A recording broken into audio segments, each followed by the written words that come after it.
Hola, estudiantes. Today we're going to look at this verb estar. So first off, the verb estar means to be. Now you have already learned about the verb ser, which also means to be. There is a difference between the two. They're not just completely interchangeable.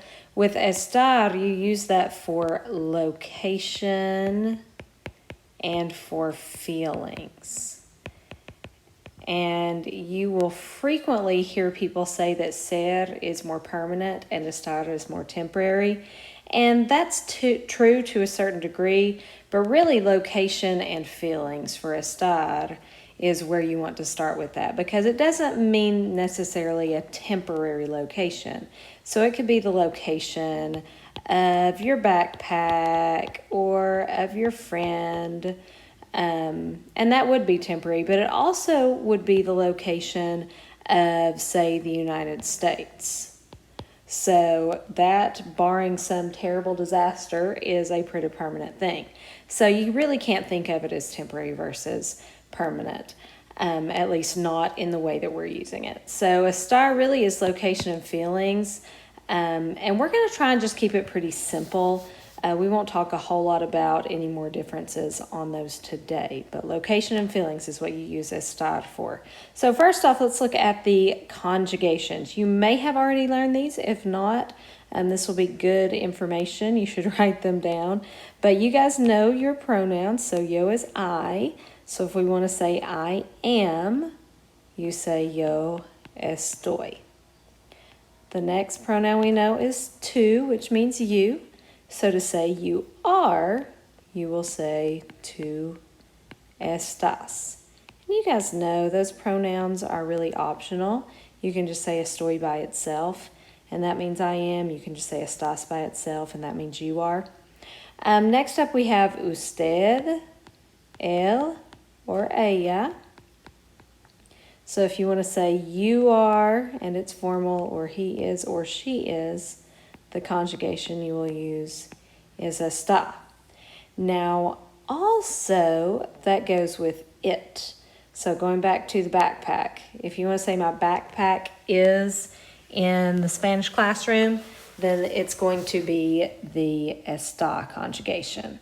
So we don't have an actual subject pronoun for the word it in Spanish, but it will just go with usted, él, and ella. So next up, nosotros, that means we. So if you want to say we are, it will be nosotros estamos. Vosotros, we don't really deal with a lot in high school Spanish, but we still want to be aware of it. But vosotros is you all. If you're in Spain, we would use that, and that would be informal you all. So the vosotros conjugation is estáis. And then we have ustedes, which is the word for you all everywhere other than Spain. And if you're in Spain, then that's formal. But ustedes is you all, and then of course we have ellos and ellas, which is they. So if we want to say you all are or they are, the conjugation is están. So back to location and feelings. Let's first off talk about location. If I want to say my backpack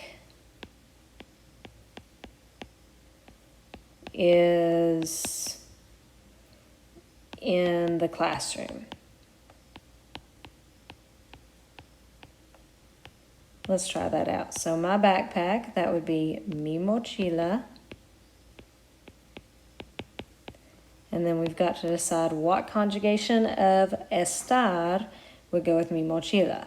So mi mochila would be an it, and again, we don't have a subject pronoun for that in Spanish, but the it conjugation is going to be está. Mi mochila está in the classroom, en la sala. So that's really it. You just pick out which conjugation. You'll be working on prepositions, location of where things are, and then just knowing some vocabulary to go along with that, which is what we're doing. That's why we're in Spanish class. Now, also, estar can be used for feelings. So you definitely want to start getting familiar with your feelings vocabulary. But if I wanted to say, I am happy. So we know that I is yo, and again, that's really optional. To say I am, because we're talking about feelings, it's going to be estar. The yo conjugation is estoy. Now with happy, we have a couple words for happy. We'll go with contento. Now remember, if I say estoy contento, I must be a boy. I am not a boy, I'm a girl, so I need to change that and make it feminine, contenta. Now if I used a different word for happy, feliz, because feliz ends in a Z, which is not an O, I can leave that alone. So feliz it can be masculine or feminine. If I wanted to say, I am sad, the word for sad is triste. And again, that's an E, it's not an O, so I'll leave it alone. So remember, the only time you have to change an adjective to be masculine or feminine is if it ended in an O, you will need to change it to an A. Otherwise, with adjectives, you're going to leave them alone.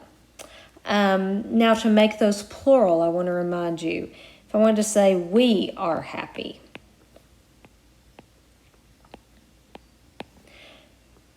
we're going to take that word contento, well, we is nosotros. To say we are, the nosotros conjugation of estar is estamos. And then the word for happy, the basic word, if you look it up in a dictionary, contento. To make that plural, it ends in a vowel, so we will add an S. So if your adjective ends in a vowel, A, E, I, O, or U, then you add an S to make it plural. If my adjective were sad, we are sad. Estamos, the basic word there is triste. That ends in a vowel, so we add an S. If, let's see, I'm trying to think of some adjectives that you may know that would not end in a vowel. Tired ends in a vowel. Well, goodness, I can't think of any at the moment.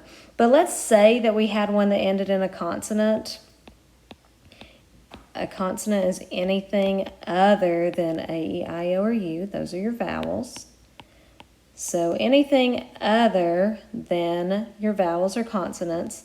If it ends in a consonant, you add ES. Now this feliz, that is tricky.